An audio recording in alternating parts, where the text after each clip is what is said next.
Hi guys, it is April from Getting Hooga With It. Today I wanted to do the Honest Booktuber Tag. This was created by Harriet Rosie. She tagged a bunch of people. She didn't tag me, but that's totally fine.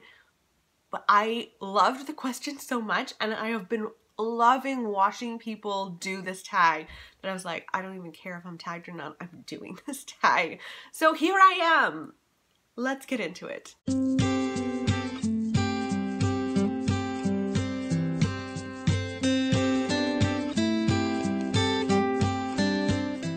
Rosie comes up with some amazing tags. I don't know how she does it. I've never been able to come up with like brilliant tags like her, but it's just such interesting questions. Okay, so the first question is, have you ever lied about reading a book? In my booktube days, I think once. So I read half of Josh Malerman's Unbury Carol. And halfway through, I was like, I hate this book. Like, I truly hate this book. I was reading it with Vicky from chapter 32, and neither of us were liking it. I think she DNF'd it, but I decided to just skim through the rest. So I technically went through the pages and did absorb some stuff from the pages, but I didn't like sit down and read it. So yes, I've lied because I skimmed it. I don't know if I ever said, by the way, I skimmed this, but I never fully read it, and I still hate it. Question number 2, have you ever avoided a book because of controversy around the content of the book or about the author? So this was a very interesting one for me. I just recently did a whole video about AJ Finn, who wrote The Woman in the Window. A lot of people are avoiding his books because of controversy surrounding him. He has lied a lot to a lot of people about his personal life, about like his family being dead and him getting cancer and all sorts of stuff. I'm gonna link that somewhere for you. And that didn't change my mind about reading him. I loved his writing. And for me, I have very specific things that if this author is doing something like, if they're accused of sexual assault, I'm done. If they've like murdered someone, they've been super violent, I'm done. There are certain things. And he didn't hit on any of those things. And I actually do think he has issues going on. I think he has some mental health issues. So I'm kind of giving him a pass in a way from me. It's not really affecting me picking him up anymore. However, watching the Honest Booktuber Tag videos, there was one booktuber, and now I can't remember her name, which is terrible. But she said that the author of The Mists of Avalon, who's a woman, sexually abused her children. Now, a coworker gave me The Mists of Avalon like a year ago or something. I'm not a fantasy reader really, and so it's been sitting at work. I've never hauled it or anything, and now I don't want to read it at all. Like, I have no tolerance for that whatsoever. That will be, I don't know what I'm going to do with that. I think I will talk to my coworker about why I'm not going to be reading this book and like maybe give it back to her. Otherwise, I'd almost like to burn it because I feel that strongly about pedophilia. I don't get it. I don't get it. I think it's terrible, obviously. So yeah. So I have some cases where I'm like, I'm okay with it. I can work with this. And in other cases, it's like, no, absolutely not. No way in hell. Yes. Number 3, have you ever been sent a book for free and not disclosed it? So I always disclose in my hauls that I've received this book for free, but after that, I don't talk about the publisher after that. So in wrap-ups, I won't be like, this one I got from, Penguin Random House Canada. I do all of that in my hauls and leave it there. because I think it's redundant otherwise, and I am never going to review a book and review it more positively because I was sent it. I just can't do it because I end up spending so much time with the book that I end up feeling so many things. I might as well just be honest, really. An example of that is in my recent currently reading video. I talked about The Huntress by Kate Quinn. I received this from HarperCollins Canada, and I'm not loving it. I'm not loving it. And they kindly sent it to me, but I'm not gonna lie about me not loving it because it's just how I feel. And that's kind of the deal when someone sends you something. They're wanting an honest review. They don't want all of your reviews to just be like, it was wonderful, period. I'd rather go into detail about why, because other people might still like it. This is still good for other people. We're not all the same. So there's that. Okay, number 4. Have you ever bought a book with no intention of reading it? I wouldn't say that I've bought a book and been like, I'll never read this. I'll pay for it though. Like, I've never done that, but I have definitely bought books and then realized soon after, like, this might not be for me. Like Lincoln in the Bardo. I found the most beautiful edition of Lincoln in the Bardo. It was at one point everywhere on BookTube, everywhere on anything, Instagram, everywhere. It's a very popular, hyped book. And so I saw it at a Value Village and I'm like, I gotta have it. And I brought it home and I was like, this might not be for me. I don't know if that explains things. There's lots of books on my shelves where I've really got them because the hype is so big and I don't want to miss out because I might like it.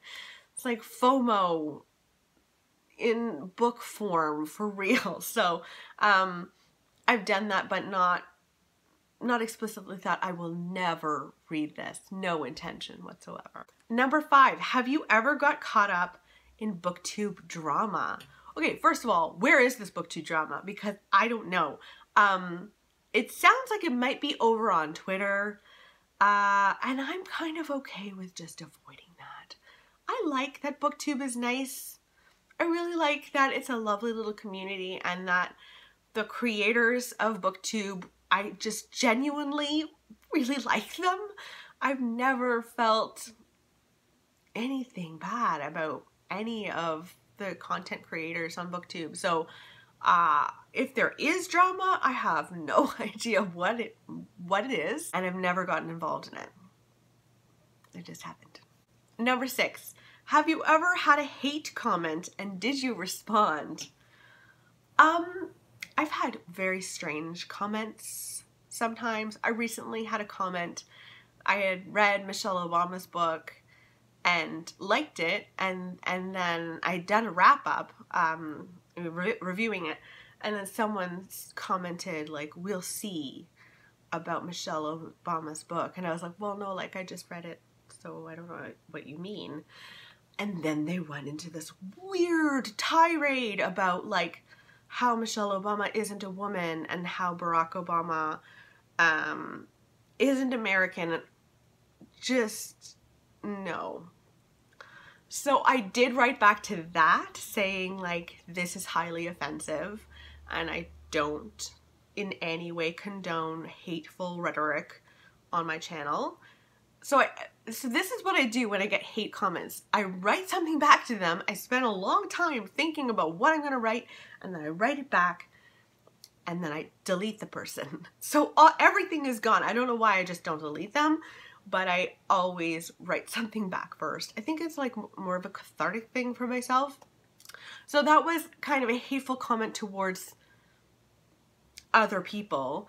I've had rough comments where I've, you know, when I was going through infertility and miscarriage and all of these things, I've been very open with you guys. I have had comments about like, please stop talking about this. You're supposed to be a BookTube channel. And that really pisses me off because this is a very personal, most painful thing that I've ever gone through, and I'm opening up about it. And yeah, I've said to those people, you know, you shouldn't be watching my channel if this is going to bother you. And I always say, I call them out and I say, what you said was hurtful. And usually that person will kind of come back and be like, I'm sorry, I didn't mean to hurt you. Sometimes that person has been like, I didn't mean to hurt you, but I had miscarriages in my past and it has really upset me and you're bringing it up again. And I do understand this. So I went through a very long period where as soon as someone would announce that they're pregnant on YouTube, I would unsubscribe. Like Lily Pebbles announced that she was pregnant on YouTube. She's a beauty YouTuber if you don't know her. I love Lily's channel, like hardcore subscriber for a long time. Really, really love her. She announced that and I was still going through infertility. This was after my miscarriage. And I was like, I just can't watch her right now. So I unsubscribed. I've done that with Fleur de Force. I've done that with many people because it's too painful. And it's not that you're not happy for that person, but there's stuff going on inside. And it's just better to take a little break for yourself. So yeah, my advice to those people who've said things like that to me is just unsubscribe. If it's gonna hurt you and bring stuff up for you, just unsubscribe. Yeah, and I have no problem calling people out on stuff. Like if they're rude, I will call them out and say, that was hurtful. Now sit with that, because no one likes to be hurtful to other people. And if it's really bad, I've had like, you know, people say that feminists are like awful and I'm like, oh, bye, you're the worst person in the world, delete. So I have no problem doing that and I will continue to do that. That was a long answer. I felt really strong about that. Number 7, have you ever made a video just because you knew it'd get views? So yes, I have definitely done that. I've never used to do the best books I've read so far this year video, but I noticed that other people had done that, and they'd gotten really high views, and actually it's kind of fun to do that one. So I usually do that one like May or June. But I think this last year was the first time I ever did that. The other video that I never used to do was like the worst books I read in whatever given year. I never used to do that. That's a lot of fun to do. Super cathartic. So many thumbs down. But whatever. That's another one. And then also TBRs. So I used to do seasonal TBRs and loved those. And I started doing monthly TBRs and I don't regret it. I am not going to stick to it entirely, but it does give me a little bit of direction. And yeah, I don't really mind doing those now. I thought I was someone who really didn't want to do monthly TBRs, but people like them and I don't mind them either. So they're for views in some ways, but in other ways they've actually benefited me. So Number 8, if you could go back to the beginning of your channel, would you do anything differently? I really planned a lot when I started. I started right away with the cutaways, which I have never regretted. I'm so happy that I have those cutaways. And I really got hooked on branding right away. I had my banner all sorted out. I haven't changed it because I still like it. So there were things that I did at the beginning that was super planned that I like still. The only thing that I probably regret doing is not starting like 1 or 2 years earlier. I wish I had started when I had found BookTube, because it has brought me so much joy. And I probably would have a lot more subscribers if I had done that. But I don't mind being a small booktuber at all. But yeah, I think I would have just liked to start a little earlier. Okay, number 9. Are there channels you wish you could be more like? And I'm definitely going to talk about some like inventive channels. Everyone who has done this video has said Books and Lala. Kayla from Books and Lala is someone that I aspire to, because what I like about her is it's like she never gives a shit about like views, or it never comes across like she really cares about views. She creates very like random, interesting content. There's one where she's like, for a whole month, I am going to read 130 something pages every day. And then she like vlogs her journey of doing that and the books she read and all of that and how she's felt at the end, and just so inventive. I would never have thought about doing anything like that. So she creates really neat content. I also think Emma from Drinking by My Shelf has created some really inventive, unique content. So yeah, I'm always kind of jealous of the unique content stuff. So I guess that means for me that I need to start doing more unique content. I gotta do that. Number 10, what is something you love about your channel? Oh God, I didn't even think about this. What do I love about my channel? I love that I have a place to talk about books where I don't have to belong to a book club and read one book that I might not want to read, and then people might not even talk about the book. Like, biggest pet peeve about real life book clubs is when they don't talk about the book. I needed a space to talk about books. My mom reads a lot. My sister reads a lot. My Uncle Dennis reads a lot. So like my family reads a lot, which is wonderful. And so when we all get together, we inevitably talk about books. But I want to talk about books more. So here we are. And I really love that about my channel. I like that from the beginning, I was really focused on the branding and how it would go. And it's just made it a lot easier for myself. I've not felt like I've had to reinvent my channel or rebrand or anything like that, because I like it the way it is. Yeah, I just really love BookTube. I know this year I've been posting a lot. I have not been reading as much. So that's been hard for me, trying to up my game with reading, but my mind is so focused on the nursery, the baby, like birth. My mind is kind of more scattered at this moment. So there's that, but I love being able to sit down, hunker down with you guys and just chat about books. It's really, really lovely for me. Okay, this is such a long video. I'm going to end it there. I am going to tag some people. I didn't plan this in advance. I'm going to tag Julie from A Girl in a Book. I am going to tag Lauren from Lauren and the Books. And I'm going to tag Jen Campbell. So those are the people I'm tagging. I'll talk with you guys soon. Okay, bye.